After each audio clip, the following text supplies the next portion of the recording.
Hey, good morning, you guys. Happy Thursday to you. Hey, listen, today's first manner is one that is, I think, really important at school in your classroom, when you're playing on the playground together and somebody does something well, and really just all the time. And it talks about congratulating someone. So if somebody does something well and they're acknowledged, or somebody calls them out and says, "Oh, look how so-and-so is doing this," or, "Oh, hey, we wanted to share this. Congratulations to this student." We will get together and do some things in the gym for recognizing all students for academic scores and things like that. So when you applaud for somebody, there's a way to do that. So first off, we want to try to make sure that your fingers hit this part of your hand. So the clap works like this, right? And you just kind of smack them together. It doesn't have to be super loud.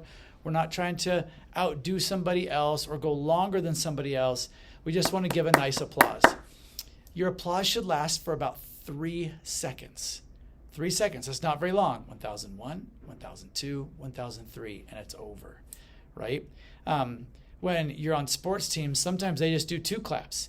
I hear teachers here sometimes do that, or they do a power clap where they'll acknowledge one student and they just give 1 clap, just goes boom, and it's done. And the teacher says, power clap on 3, 1, 2, 3, and they're done. Just to acknowledge that student. So your teachers may do something different. When we're in the gym, anytime we are doing a show or something like that we like, or somebody does something, we're applauding after a performance even, we want it to go for about 3 seconds. Now, when you go to concerts and other things, it'll last longer.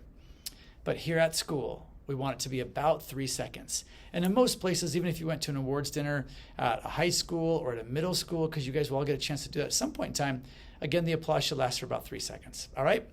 And the next one is about random acts of kindness. Random, meaning just from time to time, and not necessarily for any reason other than just you wanted to do it. So random acts of kindness, it just says surprise people with random acts of kindness. You can leave a sticky note on somebody's desk, like your teachers. Your teacher might leave a little sticky note for you. You don't have to leave a treat. You don't have to buy anything. You have to do anything. It can just be a nice little note. It could be you just draw a smiley face on the note and leave it somewhere, and it makes somebody smile. It can just be any kind of random act of kindness.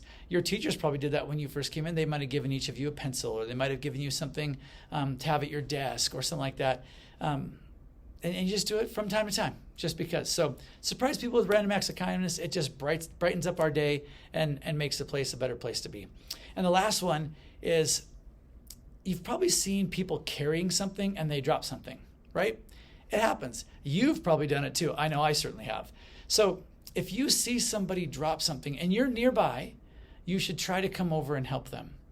And even if you're standing near that person and they drop something, you should, both of you might start to bend down at the same time to get it. And then if they're going down too, then you can kind of stand back up and wait for them to pick it up, and then talk, or be like, "Oh, I'll help you," and then go down and also grab a couple things too. But you always want to make that gesture just because it's a kind thing to do. If somebody's got a lot of things in their hands and a couple things fall off, it may be hard to get down back to the ground and pick those things up. So we want to offer our help and our support for them. So that's what that manner is about. I hope you can put these into practice and really think about how you could do it. It can really make a difference. So random acts of kindness, helping somebody if they drop something. And when you are in your classroom, if your teacher acknowledges somebody, give a little bit of a clap. And I'm sure a teacher will be like, "Yeah, everybody else clapped too. That was really cool of him or her to do this." Or because it might have been something on the playground that a teacher is saying that a kiddo did a nice job helping somebody up, or walking somebody down to the office. Or maybe the person got an awesome slip for something else in your classroom. Give a quick little applause. It's a great thing. 3 seconds. Have an awesome day. We'll talk to you later.